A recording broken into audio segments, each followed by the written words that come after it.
Local গরিব মানুষদের 20 তারিখ পর্যন্ত যে কোনো পেশেন্টের যে কোনো রোগ আমরা সোশ্যাল দায়বদ্ধতায় এটা ফ্রি করছি। খরচ লোকাল গরিব মানুষদের 20 তারিখ পর্যন্ত যে কোনো পেশেন্টের যে কোনো রোগ আমরা সোশ্যাল দায়বদ্ধতায় এটা ফ্রি করছি। খরচ সবাই করে বা ছেলের অসুখ হলে, কিন্তু বৃদ্ধ বাবা মা বা দাদু একটু অল্প বয়সে হলে দেখাবো না, এটা আমাকে খুব পীড়া দিয়েছে। আমি এই 20 তারিখ পর্যন্ত আপনাদের মাধ্যমে জানাচ্ছি, গ্রামের যত বয়স্ক লোক আছে যাদের ট্রিটমেন্ট করার কেউ নেই, এনে রাখুন, আমি খাওয়া দাওয়া দেবো এবং সমস্তটা ফ্রি করব। দেখুন, মেডিকেলের পরিকাঠামো যথেষ্ট ভালোভাবে করেছি। আমি বিভিন্ন কাজে কিছুদিন বাইরে ছিলাম। কেন রোগী পরিষেবা ঠিকঠাক পাচ্ছে না, এই 3 দিন থেকে আমি একটা মূল্যায়ন করেছি এবং কোন কোন মাল বা স্টাফ বা ডাক্তার আমাদের কিছুটা হলেও শর্ট আছে সেটা আমি দেখেছি, সেটা আমরা পূরণ করে নিয়েছি এবং আমি এই 15 দিনের মধ্যে ফুল বেড করে হসপিটালটাকে চালু হিসেবে দেখতে চাইছি। রাতারাতি তো ফুল বেড হয়ে যাবে না, সেই জন্যে মানুষেরও উপকার হবে আর আমি এটার গতিটাকে ফুল বেডকে অকুপাই করতে পারবো এই ভাবনার উপরে দাঁড়িয়ে লোকাল গরিব মানুষদের 20 তারিখ পর্যন্ত যে কোনো পেশেন্টের যে কোনো রোগ আমরা সোশ্যাল দায়বদ্ধতায় এটা ফ্রি করছি। সমস্ত রকম, শুধু ওষুধটুকু কেনার সেটা খুব কম পয়সায় হয়, কারণ একটা সব ফ্রি হলে জিনিসটা খারাপ হয়, সেই জন্য ওষুধটা তার পয়সায় কিনবে, MRI CT সব কিছু।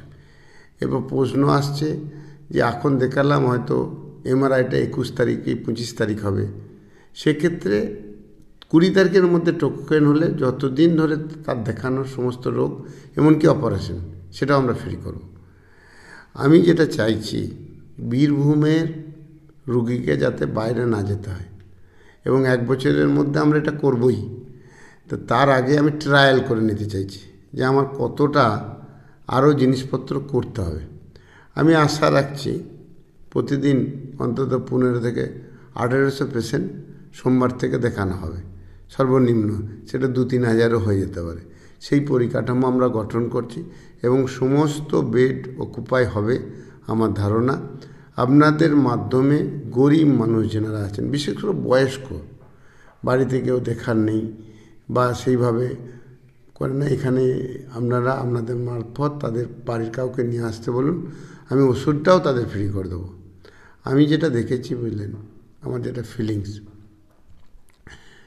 ছেলে এলে তার জন্য বাড়ির সবাই আছে, বাবা মা তো ছেলে অন্তঃপ্রাণ, দাদু দিদিমা নাতি আসছে, তার মামার বাড়ি কাকা, তাহলে ছেলে আসছে, এখানে খরচ সবাই করে বা ছেলের অসুখ হলে, কিন্তু বৃদ্ধ বাবা মা বা দাদু একটু অল্প বয়সে হলে দেখাবো না, এটা আমাকে খুব পীড়া দিয়েছে। আমি এই 20 তারিখ পর্যন্ত আপনাদের মাধ্যমে জানাচ্ছি, গ্রামের যত বয়স্ক লোক আছে যাদের ট্রিটমেন্ট করার কেউ নেই, এনে রাখুন, আমি খাওয়া দাওয়া দেবো এবং সমস্তটা ফ্রি করব। এটা সোশ্যাল দায়বদ্ধতায় আমরা সোসাইটিগতভাবে ডিসিশন নিয়েছি। আমি বয়স্ক লোকদের ট্রিটমেন্ট চাইছি। দুটো কারণ, একটা হচ্ছে প্রচুর মানুষের উপকার হবে সেটা, আর হসপিটালটা আমি গতিশীল করতে চাইছি। দেখুন, কোনো হসপিটাল বা মেডিকেল কলেজ গতিশীল করতে গেলে প্রথম যেটা লাগবে সেটা রুগী, তারপরে হচ্ছে তার সমস্ত পরিকাঠামো। এই পরিকাঠামো বলতে ডাক্তার, নার্স, প্যারামেডিক্যাল স্টাফ পরিকাঠামো। আমার জায়গায় কোনো ত্রুটি আছে কি না আমি নিজে থেকে দেখতে চাইছি এবং সেইগুলোকে আমি কিছুটা ডেভেলপ করতে চাইছি। তাছাড়াও আমি এই মঞ্চে ঘোষণা করেছিলাম AI ডিজিটাল সিস্টেম, এগুলো আমরা আনতে চাইছি। 1 বছরের মধ্যে এগুলো আমার চলে আসবে। আমি আশা করছি যে রোগ দেখানোর অন্তত আমাদের কলকাতার পরে মেন ঠিকানা বলতে গেলে বোলপুর হবে উইদিন 1 ইয়ার। আমি রাজ্য সরকারের কাছে আবেদন করব, সম্ভব যদি হয় মানুষের সুবিধার জন্য বাস মালিকদের সঙ্গে আমরা কথা বলে নেব, বাস স্ট্যান্ডটা যদি আমাদের এখানে করে দিতেন, আমাদের জায়গাও আছে, আমরা দেবো।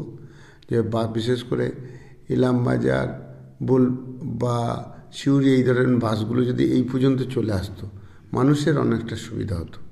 আমি আপনাদের মাধ্যমেই প্রশাসনের দৃষ্টি আকর্ষণ করছি। আমি গরিব মানুষদের দেখানোর ক্ষেত্রে ওই যে ওইখান থেকে আসা এবং ব্যাপক খরচ হচ্ছে, আমি 30 টাকায় ভাত রেখেছি, সবটা ফ্রি করছি। আসতে অনেক টাকা খরচ হয়েছে, 2-3জনকে আসতে, এটা খারাপ লাগছে। এটা যদি রাজ্য সরকার ব্যবস্থা করে দিতেন, এবার বাস মালিক আসবে কি না আমি দেখে নিতাম, তাতে বাসকে কিছু প্রথম দিকে পেশেন্ট কম হলে ভর্তি করে দিতাম, আমি নিশ্চিত পেশেন্ট কম হতো না, 2-10 দিন হতো, যতদিন নয়। আমার এখানে প্রতিদিন আমার ধারণা সোমবারের পর থেকে পর্যায়ক্রমে 3 থেকে 4 হাজার মানুষের যাতায়াত থাকবে।